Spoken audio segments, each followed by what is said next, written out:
ರೇಣುಕಾಸ್ವಾಮಿ ಕೊಲೆ ಪ್ರಕರಣದ ಆರೋಪಿಗಳಾದ ದರ್ಶನ್, ಧನರಾಜ್, ವಿನಯ್, ಪ್ರದೋಷ್ ಅವರ ಪೊಲೀಸ್ ಕಸ್ಟಡಿ ಅವಧಿ ಇಂದಿಗೆ ಅಂತ್ಯವಾಗಲಿದೆ. ಹೀಗಾಗಿ ಬೆಂಗಳೂರಿನ ಎಸಿಎಂಎಂ ಕೋರ್ಟ್ಗೆ ಆರೋಪಿಗಳನ್ನು ಪೊಲೀಸರು ಹಾಜರುಪಡಿಸಲಿದ್ದಾರೆ. ಈ ಆರೋಪಿಗಳು ಇಂದು ಜೈಲು ಸೇರುವ ಸಾಧ್ಯತೆ ಇದೆ. ಪರಪ್ಪನ ಅಗ್ರಹಾರ ಜೈಲಿನಲ್ಲಿರೋ ಪವಿತ್ರ ಗೌಡ ಜಾಗರಣೆ ಮಾಡ್ತಿದ್ದಾಳೆ. ಸರಿಯಾಗಿ ನಿದ್ರೆ ಮಾಡದೆ ಚಡಪಡಿಸುತ್ತಿದ್ದಾಳೆ. ಪವಿತ್ರ ಗೌಡಗೆ ಮಲಗಲು ಜೈಲು ಸಿಬ್ಬಂದಿ ಚಾಪೆ ನೀಡಿದ್ದು ನಿದ್ರೆ ಬಾರದೆ ರಾತ್ರಿ ಇಡೀ ಜಾಗರಣೆ ಮಾಡಿದ್ದಾಳೆ. ಬೆಳಿಗ್ಗೆ 5:30 ಸುಮಾರಿಗೆ ಎದ್ದ ಪವಿತ್ರ ಬ್ಯಾರಕ್ನಲ್ಲೇ ವಾಕಿಂಗ್ ಮಾಡಿ ಕೆಲ ಹೊತ್ತು ದಿನಪತ್ರಿಕೆ ಓದಿದ್ದಾಳೆ. ದರ್ಶನ್ ನಂಬಿ ಜೈಲು ಸೇರಿರುವ 5ನೇ ಆರೋಪಿ ನಂದೀಶ್ ಕುಟುಂಬದವರ ಸಂಕಷ್ಟ ಕೇಳುವವರೇ ಇಲ್ಲದಂತಾಗಿದೆ. ಮಗ ಜೈಲು ಸೇರಿದ್ದಕ್ಕೆ ನಂದೀಶ್ ಕುಟುಂಬ ನಿತ್ಯ ಕಣ್ಣೀರು ಹಾಕ್ತಿದೆ. ಮಂಡ್ಯದ ಚಾಮಲಾಪುರದಲ್ಲಿ ಕುಟುಂಬ ವಾಸವಿದ್ದು ಜೈಲಿನಲ್ಲಿರುವ ಮಗನನ್ನ ನೋಡಲು ಬೆಂಗಳೂರಿಗೆ ಬರಲಾಗದೆ ಪರದಾಡುತ್ತಿದ್ದಾರೆ. ಬಿಬಿಎಂಪಿ ಚುನಾವಣೆಗೆ ಸರ್ಕಾರ ಕೆಂಪೇಗೌಡರ ಅಸ್ತ್ರ ಬಳಸಲು ಮುಂದಾಯ್ತಾ ಅನ್ನೋ ಪ್ರಶ್ನೆ ಎದುರಾಗಿದೆ. ಬಿಬಿಎಂಪಿ ಬೊಕ್ಕಸದಿಂದ ರಾಜ್ಯದ 224 ತಾಲೂಕುಗಳಿಗೆ ಕೆಂಪೇಗೌಡರ ಜಯಂತಿ ಆಚರಣೆಗೆ ತಲಾ 2 ಲಕ್ಷ ಅನುದಾನ ನೀಡಲು ಸರ್ಕಾರ ಮುಂದಾಗಿದೆ. ಪಾಲಿಕೆ ಚುನಾವಣೆಗಾಗಿ ಸರ್ಕಾರ ಒಕ್ಕಲಿಗರ ಓಲೈಕೆಗೆ ಮುಂದಾಯ್ತಾ ಅನ್ನೋ ಚರ್ಚೆಯೂ ಶುರುವಾಗಿದೆ. ಬಿಬಿಎಂಪಿ ಚುನಾವಣೆಗೆ ಒತ್ತಡ ಹೆಚ್ಚಾಗ್ತಾ ಇದ್ದಂತೆ ಬೆಂಗಳೂರು ನಗರಾಭಿವೃದ್ಧಿ ಸಚಿವ ಡಿಕೆ ಶಿವಕುಮಾರ್ ಕಾಂಗ್ರೆಸ್ನ ಮಾಜಿ ಮೇಯರ್, ಮಾಜಿ ಉಪಮೇಯರ್ಗಳ ಸಭೆ ಕರೆದಿದ್ದಾರೆ. ಬಿಬಿಎಂಪಿಯನ್ನ 5 ವಿಭಾಗಗಳಾಗಿ ವಿಂಗಡಿಸಲು ಸರ್ಕಾರ ಒಲವು ತೋರಿದ್ದು ನಾಯಕರು ವಿರೋಧ ವ್ಯಕ್ತಪಡಿಸಿದ್ದಾರೆ. ಈ ಮಧ್ಯೆ ಬಿಬಿಎಂಪಿ ವಿಭಜನೆಗೆ ಸುಪ್ರೀಂ ಅನುಮತಿ ನೀಡದಿದ್ರೆ ತಕ್ಷಣವೇ ಚುನಾವಣೆ ನಡೆಯುವ ಸಾಧ್ಯತೆ ಇದೆ. ಗೃಹ ಸಚಿವರ ನಿವಾಸಕ್ಕೆ ಮಾಜಿ ಸಂಸದರನ್ನ ಬಿಡದೆ ಪೊಲೀಸ್ ಸಿಬ್ಬಂದಿ ತಡೆ ಹಿಡಿದಿದ್ದಾರೆ. ಪರಮೇಶ್ವರ್ ಭೇಟಿಗೆ ಬಂದಿದ್ದ ಮಾಜಿ ಸಂಸದ ಚಲ್ಲಕುಮಾರ್, ವಿಧಾನ ಪರಿಷತ್ ಮಾಜಿ ಸದಸ್ಯ ಮೋಹನ್ ಕೊಂಡಜ್ಜಿ ಅವರನ್ನ ಗೃಹ ಸಚಿವರ ಮನೆಯೊಳಗೆ ಬಿಡಲು ಪೊಲೀಸರು ನಿರಾಕರಿಸಿದ್ದಾರೆ. ಆದರೆ ಮಾಜಿ ಶಾಸಕ ರಾಜುಗೌಡರನ್ನ ಪರಮೇಶ್ವರ್ ನಿವಾಸದೊಳಗೆ ಬಿಟ್ಟು ಕಳಿಸಿದ್ದಾರೆ. ಚನ್ನಪಟ್ಟಣ ಉಪಚುನಾವಣೆಗೆ ನಿಖಿಲ್ ಕುಮಾರಸ್ವಾಮಿ ಸ್ಪರ್ಧಿಸಬೇಕೆಂಬುದು ನಮ್ಮ ಆಸೆ ಅಂತ ಎಂಎಲ್ಸಿ ಸಿಎನ್ ಮಂಜೇಗೌಡ ಹೇಳಿದ್ದಾರೆ. ಮೈಸೂರಿನಲ್ಲಿ ಮಾತನಾಡಿದ ಮಂಜೇಗೌಡ, ಚನ್ನಪಟ್ಟಣ ಕ್ಷೇತ್ರ ಜೆಡಿಎಸ್ಗೆ ಬಿಟ್ಟುಕೊಡುವ ಬಗ್ಗೆ ಚರ್ಚೆ ಆಗಿದೆ ಎಂದಿದ್ದಾರೆ. ಚನ್ನಪಟ್ಟಣ ಉಪಚುನಾವಣೆಗೆ ಡಿಕೆ ಸ್ಪರ್ಧೆ ವಿಚಾರಕ್ಕೆ ಎಂಎಲ್ಸಿ ಸಿಎನ್ ಮಂಜೇಗೌಡ ಪ್ರತಿಕ್ರಿಯಿಸಿದ್ದಾರೆ. ಈ ಬಗ್ಗೆ ಮೈಸೂರಿನಲ್ಲಿ ಮಾತನಾಡಿದ ಅವರು, ಜನ ಡಿಕೆಶಿ ಅವರನ್ನ ತಿರಸ್ಕರಿಸಿದ್ದಾರೆ. ಮೈತ್ರಿ ಪಕ್ಷದ ಪರ ಜನ ಒಲವು ತೋರಿದ್ದಾರೆ ಅಂತ ಹೇಳಿದ್ದಾರೆ. ಎಂಎಲ್ಸಿ ಸೂರಜ್ ರೇವಣ್ಣ ವಿರುದ್ಧ ಅಸಹಜ ಲೈಂಗಿಕ ದೌರ್ಜನ್ಯ ಆರೋಪ ಕೇಳಿಬಂದಿದೆ. ಹೀಗಾಗಿ ಇಂದು ಹೊಳೆನರಸೀಪುರ ಗ್ರಾಮಾಂತರ ಠಾಣೆಯಲ್ಲಿ ದೂರು ದಾಖಲಾಗುವ ಸಾಧ್ಯತೆ ಇದೆ. ವಕೀಲರ ಮೂಲಕ ದೂರು ದಾಖಲಿಸಲು ಸಂತ್ರಸ್ತ ತಯಾರಿ ನಡೆಸಿದ್ದಾನೆ. ಜೂನ್ 16ರಂದು ಹಾಸನದ ಗನ್ನಿಕಡ ಗ್ರಾಮದ ಸೂರಜ್ ತೋಟದ ಮನೆಯಲ್ಲಿ ದೌರ್ಜನ್ಯ ನಡೆಸಿರುವ ಆರೋಪ ಕೇಳಿಬಂದಿದೆ.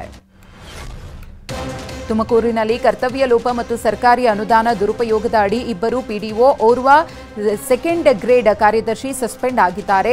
ಹೆಗ್ಗೆರೆ ಪಿಡಿಒ ರಾಘವೇಂದ್ರ, 2ನೇ ಗ್ರೇಡ್ ಕಾರ್ಯದರ್ಶಿ ಎಚ್ಸಿ ಹನುಮಂತರಾಜು, ರಾಪ್ಟೆ ಗ್ರಾಮ ಪಂಚಾಯಿತಿ ಪಿಡಿಒ ಬಿಎ ಹನುಮಂತರಾಜು ಅಮಾನತಾಗಿದ್ದಾರೆ. ನಿರಂತರ ದೂರು ಹಿನ್ನೆಲೆ ಅಮಾನತುಗೊಳಿಸಿ ಜಿಲ್ಲಾ ಪಂಚಾಯತ್ ಸಿಇಒ ಪ್ರಭು ಆದೇಶಿಸಿದ್ದಾರೆ.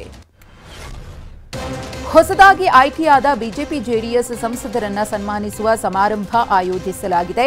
ಬೆಂಗಳೂರಿನ ಅರಮನೆ ಮೈದಾನದಲ್ಲಿ ಬಿಜೆಪಿಯ 17, ಜೆಡಿಎಸ್ನ 2 ಸಂಸದರಿಗೆ ಇಂದು ಸನ್ಮಾನ ಕಾರ್ಯಕ್ರಮ ನಡೆಯಲಿದೆ. ರಾಜ್ಯದಿಂದ ಕೇಂದ್ರ ಸಚಿವರಾಗಿರುವವರಿಗೂ ಅಭಿನಂದನೆ ಸಲ್ಲಿಸಲಾಗುತ್ತಿದೆ. ರಾಜ್ಯ ಬಿಜೆಪಿ ಘಟಕ ಕಾರ್ಯಕ್ರಮವನ್ನು ಆಯೋಜಿಸಿದೆ. ರಾಜ್ಯದ ಕರಾವಳಿ ಜಿಲ್ಲೆಗಳಾದ ಉತ್ತರ ಕನ್ನಡ, ದಕ್ಷಿಣ ಕನ್ನಡ, ಉಡುಪಿಯಲ್ಲಿ ಜೂನ್ 25ರವರೆಗೆ ವರ್ಷಧಾರೆ ಸಾಧ್ಯತೆ ಇದೆ. ಮಲೆನಾಡು ಪ್ರದೇಶಗಳಾದ ಶಿವಮೊಗ್ಗ, ಚಿಕ್ಕಮಗಳೂರು ಮತ್ತು ಹಾಸನದಲ್ಲೂ ಮಳೆ ಸುರಿಯುವ ಸಾಧ್ಯತೆ ಇದೆ ಅಂತ ವೆದರ್ ಡಿಪಾರ್ಟ್ಮೆಂಟ್ ಮುನ್ಸೂಚನೆ ಕೊಟ್ಟಿದೆ. ಹೀಗಾಗಿ ಕರಾವಳಿ ಮತ್ತು ಮಲೆನಾಡು ಜಿಲ್ಲೆಗಳಲ್ಲಿ ಆರೆಂಜ್ ಅಲರ್ಟ್ ಘೋಷಿಸಲಾಗಿದೆ. ಕೊಪ್ಪಳ ಜಿಲ್ಲೆಯ ಹಳ್ಳವೊಂದರಲ್ಲಿ ಸಿಲುಕಿದ್ದ ಕಾರ್ಮಿಕರಿದ್ದ ವಾಹನವನ್ನು ರಕ್ಷಿಸಲಾಗಿದೆ. ದೋಟಿಹಾಳ ಬಳಿ ಘಟನೆ ನಡೆದಿದ್ದು, ವಿಂಡ್ ಪವರ್ ಕಂಪನಿಯ 15 ಜನ ಕಾರ್ಮಿಕರು ಸಾವಿನ ದವಡೆಯಿಂದ ಬಚಾವಾಗಿದ್ದಾರೆ. ರಭಸವಾಗಿ ಹರಿಯುತ್ತಿದ್ದ ಹಳ್ಳದಲ್ಲಿಯೇ ಬೊಲೆರೋ ಚಲಾಯಿಸಿದ್ದರಿಂದ ಅವಘಡ ಸಂಭವಿಸಿತ್ತು. ಹಳ್ಳದಲ್ಲಿ ಸಿಲುಕಿದ್ದ ಬೊಲೆರೋವನ್ನು ಟ್ರ್ಯಾಕ್ಟರ್ ಸಹಾಯದಿಂದ ಸ್ಥಳೀಯರು ಹೊರತೆಗೆದಿದ್ದಾರೆ. ಬೆಂಗಳೂರಿನಲ್ಲಿ ಒಣಗಿದ ಮರಗಳು ಜನರನ್ನ ಆತಂಕಕ್ಕೆ ದೂಡಿವೆ. ಬೊಮ್ಮಸಂದ್ರ ಕೈಗಾರಿಕಾ ಪ್ರದೇಶದಲ್ಲಿ ಸವಾರರಿಗೆ ಭೀತಿ ಹುಟ್ಟಿಸಿವೆ.